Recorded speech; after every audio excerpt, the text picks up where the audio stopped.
Boss season 7 ലൈവിൽ ഇപ്പോൾ നടന്നുകൊണ്ടിരിക്കുന്നത്. അങ്ങനെ ഇന്ന് ഉച്ചയ്ക്കുള്ള ഫുഡ് ബിഗ് ബോസ് ആണ് കൊടുക്കുന്നത്. പാത്രം തുറന്ന അപ്പം തന്നെ നമ്മുടെ അനുമോൾ തുള്ളിച്ചാടുവാണ്. വാവ് ബിരിയാണി, ചിക്കൻ ബിരിയാണി എന്ന് പറഞ്ഞുകൊണ്ട് തുള്ളിച്ചാടിക്കൊണ്ടിരിക്കുക. അപ്പോഴേക്കും നെവിനും വന്ന് ബിരിയാണിയാണ് ബിരിയാണിയാണ് എന്നൊക്കെ പറഞ്ഞിട്ട് എല്ലാവരും ഭയങ്കര സന്തോഷത്തിലാണ്. ഫസ്റ്റ് തന്നെ അനീഷ് വന്നിട്ട് പറയുന്നുണ്ട് 2 പേർക്കുള്ള ഫുഡ് മാറ്റി വെക്കണം, റെന ഫാത്തിമയ്ക്കും ഷാനവാസിനും. അനീഷ് കഴിക്കുന്നതിന് മുമ്പ് തന്നെ അനീഷ് അത് പറയുന്നുണ്ട്. പിന്നെ അനുമോളോട് പറയുന്നുണ്ട്. അനുമോൾ അങ്ങനെ ഞാൻ അവർക്ക് വേണ്ടി മാറ്റി വെക്കാൻ ചേട്ടാന്ന് പറഞ്ഞുകൊണ്ട് പാത്രമൊക്കെ എടുത്തിട്ട് അവർക്ക് വേണ്ടി മാറ്റി വെക്കുന്നുണ്ട്.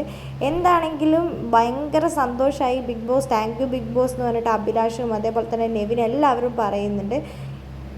അനുമോളാണ് ഫുഡ് വിളമ്പി കൊടുക്കുന്നത്. ആ സമയത്ത് ആര്യനൊക്കെ വന്നിട്ട് കുറച്ചും കൂടെ താന്ന് എല്ലാവരും ഇങ്ങനെ ബഹളം വെച്ചുകൊണ്ടിരിക്കുന്നുണ്ട്. അനുമോൾ പറയുന്നുണ്ട് ഓരോരുത്തർക്കും ഞാൻ തരാം, കൊടുക്കാത്തവർക്ക് ഞാൻ കൊടുക്കട്ടെ, നിങ്ങളെല്ലാവരും ഒന്ന് ക്ഷമാപൂർവ്വം കാത്തിരിക്കുക, എല്ലാവർക്കും ഞാൻ തരും എന്ന് പറയുന്നുണ്ട്. എന്താണെങ്കിലും ബിഗ് ബോസ് വീട്ടിൽ എല്ലാവരും നല്ല സന്തോഷത്തിൽ തന്നെയാണ്. ബിരിയാണി കിട്ടിയ സന്തോഷമാണ് എല്ലാവർക്കും.